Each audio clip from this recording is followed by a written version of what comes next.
आज का प्रसंग है प्राप्त तत्व का अनुभव। एक दिखने वाली चीज है और एक न दिखने वाली चीज है।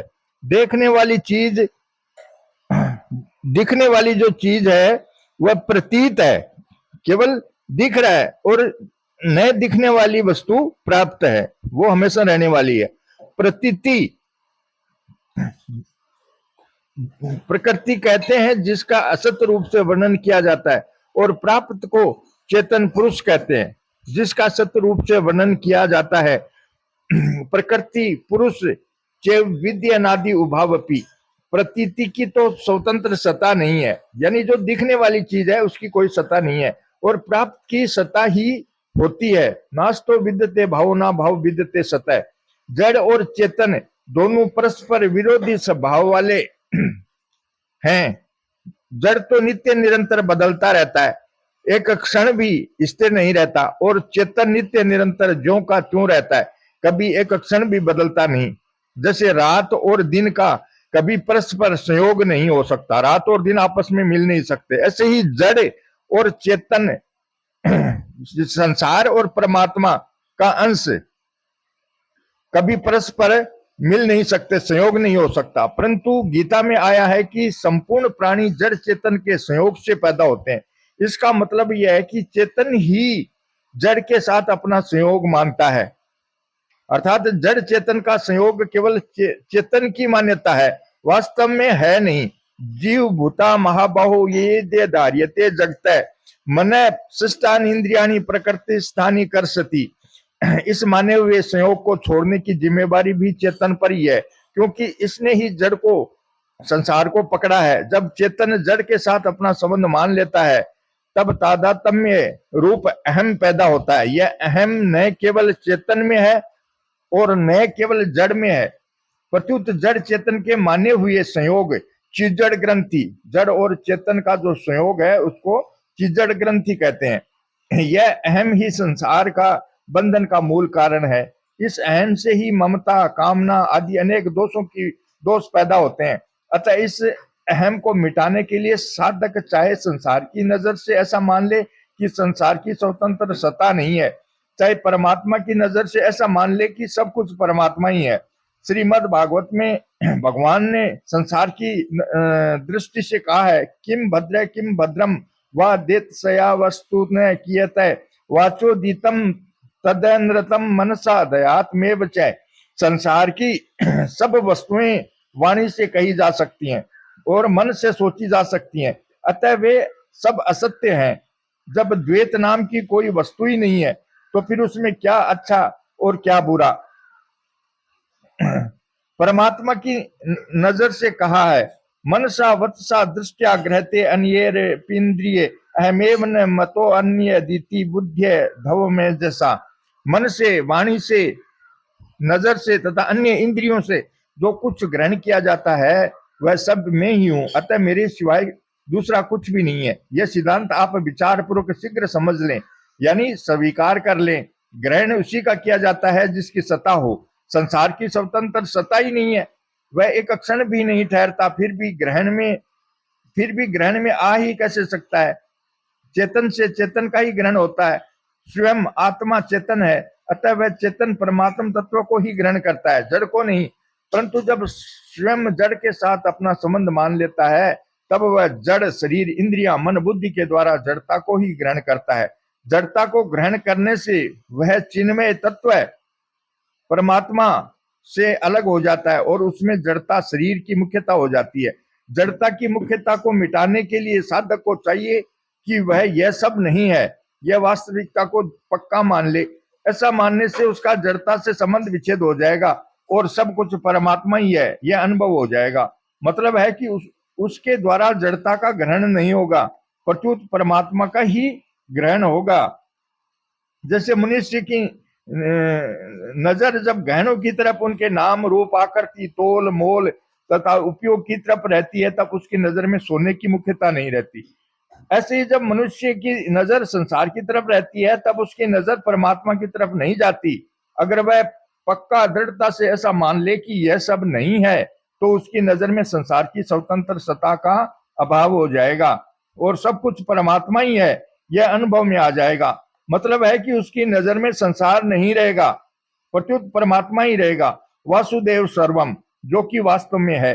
जैसे सोने को जानने वाला मनुष्य सोना और गहना दोनों को ही जानता है, ऐसे ही परमात्मा तत्व को जानने वाला तत्वज्ञ महापुरुष सतायुक्त परमात्मा प्राप्त को भी जानता है और सता रहित संसार को भी जानता है। नास्तो विदते भावो ना भावो विदते सतः उभयोरपि दृष्टो अंत सत्व नयो सत्वदर्शी भी। असत का तो भाव सता विद्यमान नहीं है और सत का अभाव विद्यमान नहीं है। तत्वदर्शी महापुरुषों ने इन दोषों का ही अंत अर्थात तत्व देखा है। असत्य प्रतीति के दो विभाग हैं, शरीर तथा संसार। शरीर को संसार की सेवा में समर्पित कर देना कर्म योग है और संसार से सुख चाहना जन्म मरण योग है। सत्य प्राप्त के भी दो विभाग हैं, आत्मा तथा परमात्मा। आत्मा का अपने आप में स्थित हो जाना ज्ञान योग है और अपने आप को परमात्मा के समर्पित कर देना भक्ति योग है। कर्म योग, ज्ञान योग और भक्ति योग तीनों में से किसी एक के भी पूर्ण होने पर माने हुए अहम का नाश हो जाता है।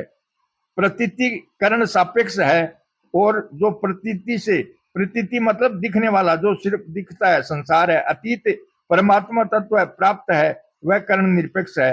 अतः परमात्मा तत्व का अनुभव अभ्यास साध्य नहीं है, अर्थात उसके अनुभव के लिए शरीर, इंद्रियां, मन, बुद्धि आदि करणों की थोड़ी बहुत भी अपेक्षा आवश्यकता नहीं है। इनकी आवश्यकता केवल संसार के लिए है, अपने लिए नहीं। अभ्यास से केवल अवस्था का परिवर्तन तथा एक नई अवस्था का निर्माण होता है। अवस्थातीत तत्व का अनुभव अभ्यास से नहीं होता, प्रत्युत अभ्यास से होता है। अनभ्यास का अर्थ है कुछ नहीं करना, करना मात्र प्रकृति के संबंध से ही होता है। प्रकृति के संबंध के बिना चेतन कुछ कर सकता ही नहीं, करना बनता ही नहीं, अतः उस पर करने की जिम्मेवारी भी नहीं है। चेतन में कर्तृत्व है ही नहीं, फिर उससे क्रिया कैसे होगी? जब लेखक ही नहीं है तो फिर लेखन क्रिया कैसे होगी? चेतन अहंकार से मोहित होकर केवल अपने में कृतत्व की मान्यता कर सकता है। अहंकार विमूढ़ आत्मा करता है मिति मन्यते, वास्तव में वह न करता है, न भोगता है, न करोति न लिप्यते। अतः तत्व का अनुभव करने के लिए क्रिया और पदार्थ को महत्व देना महान अज्ञान है। क्रिया और पदार्थ का उपयोग संसार के भलाई के लिए है, अपने लिए तो इनसे सर्वथा असंग उपराम होना है। तत्व का अनुभव प्रतीति के द्वारा नहीं होता, प्रत्युत प्रतीति के संसार के त्याग से होता है। कारण कि प्रतीति का जो दिखने, प्रतीति मतलब जो दिखने वाला है, प्रतीति का आश्रय ही बांधने वाला है। कारणम गुण संगो से सद सदोनि जन्मसु।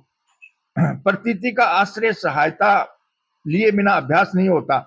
जिसका आश्रय लिया जाता है उसका त्याग कैसे होगा? उसका तो महत्व ही बढ़ेगा। इसलिए तत्व को अभ्यास साध्य मानने से एक बड़ी हानि यह होती है कि जिससे संबंध होता है उसी को मनुष्य तत्व प्राप्ति में सहायक मान लेता है और उसकी महत्ता तथा आवश्यकता का अनुभव करता है। अतः अभ्यास से बंधन अथवा प्रतीति की पराधीनता ज्यों की त्यों सुरक्षित रहती है, जिसके कारण प्रतीति का त्याग करना बड़ा कठिन होता है। जैसे बेड़ी चाहे लोहे की हो या सोने की, बंधन में कोई फर्क नहीं पड़ता। फर्क पड़ता है तो केवल इतना ही पड़ता है कि लोहे की बेड़ी का त्याग करना तो सुगम होता है, पर सोने की बेड़ी का त्याग करना बड़ा कठिन होता है, क्योंकि अंतःकरण में सोने का महत्व है। स्वयं स्वरूप के सामने एक तो संसार है और एक परमात्मा है। प्रतीति के सन्मुख होना बंधन है और प्राप्त के सन्मुख होना मुक्ति है। वास्तविक नजर से देखा जाए तो मुक्ति का अभाव कभी हुआ नहीं, है नहीं, होगा नहीं और हो सकता नहीं। प्राप्त की सत्ता न मानकर प्रतीति की सत्ता मानना ही बंधन है और प्रतीति की सत्ता न मानकर प्राप्त की सत्ता का अनुभव करना ही मुक्ति है। अतः बंधन और मोक्ष केवल मान्यता में है, स्वरूप में नहीं। प्रश्न आता है कि जो प्राप्त है वह परमात्मा तत्व नहीं दिखता और जो प्रतीति, जो संसार है, दिखता है, इसका क्या कारण है? उत्तर है कि जैसे शरीर का मुख्य आधार हड्डी है पर वह दिखती नहीं, जो मुख्य आधार नहीं है वह चमड़ी दिखती है, जिसमें ताकत है वह चीज दिखती नहीं, और जो चीज दिखती है उसमें ताकत नहीं। ऐसे ही परमात्मा संसार के मुख्य आधार है पर वे नहीं दिखते, प्रत्युत संसार दिखता है। जो वास्तव में है वह दिखता नहीं, और जो दिखता है वह वास्तव में है नहीं। जैसे हड्डी पिता के अंश से बनती है और चमड़ी माता के अंश से पैदा होती है, अतः शरीर माता पिता का अंश है, परंतु शरीर में न माता दिखती है न पिता दिखता है। ऐसे ही संसार प्रकृति और परमात्मा के संयोग से उत्पन्न होता है, परंतु संसार में न प्रकृति दिखती है न परमात्मा दिखते हैं, प्रत्युत केवल प्रकृति का कार्य दिखता है। शरीर में गले से ऊपर भाग को उत्तमांग कहते हैं, क्योंकि श्रोत्र, त्वचा, नेत्र, रसना और घ्राण ये पांचों ज्ञानेन्द्रियां उसमें स्थित है। उत्तमांग में भी मुख प्रधान है, क्योंकि रसना, ज्ञानेन्द्रिय और वाक, कर्मेंद्रिय ये दोनों इंद्रियां मुख में स्थित है। शरीर के अन्य किसी भी अंग में दो इंद्रियां एक साथ स्थित नहीं है। हड्डी भी मुख में ही दांत रूप से दिखाई देती है। ऐसे ही संसार में जीवन मुक्त तत्वज्ञ महापुरुष को भी मुख के समान जानना चाहिए। मुख प्राय बंद रहता है, पर विशेष प्रसन्नता होने से मुख खुल जाता है और उसमें दांत दिखने लग जाते हैं। ऐसे ही जिज्ञासु के सामने आने पर वे महापुरुष विशेष प्रसन्न हो जाते हैं, तो परमात्म तत्व का बोध प्रकट हो जाता है। ब्रूय सिनगंधस्य शिष्य से गुरुवो गृह में प्रयुत है, गूढ़ तत्व न साधु दुराम ही आरत अधिकारी जह पावही। जैसे बछड़ा सामने आ जाए तो गाय के स्तनों में दूध आ जाता है, ऐसे ही जिज्ञासु सामने आ जाए तो उस महापुरुष की कृपा उमड़ पड़ती है। जिज्ञासु अपनी जिज्ञासा के अनुसार जितना ज्ञान ले सकता है उतना ले लेता है। श्री कृष्ण गोविंद हरे मुरारे, हे नाथ नारायण वासुदेवा। श्री कृष्ण गोविंद हरे मुरारे, हे नाथ नारायण वासुदेवा। जय श्री कृष्ण।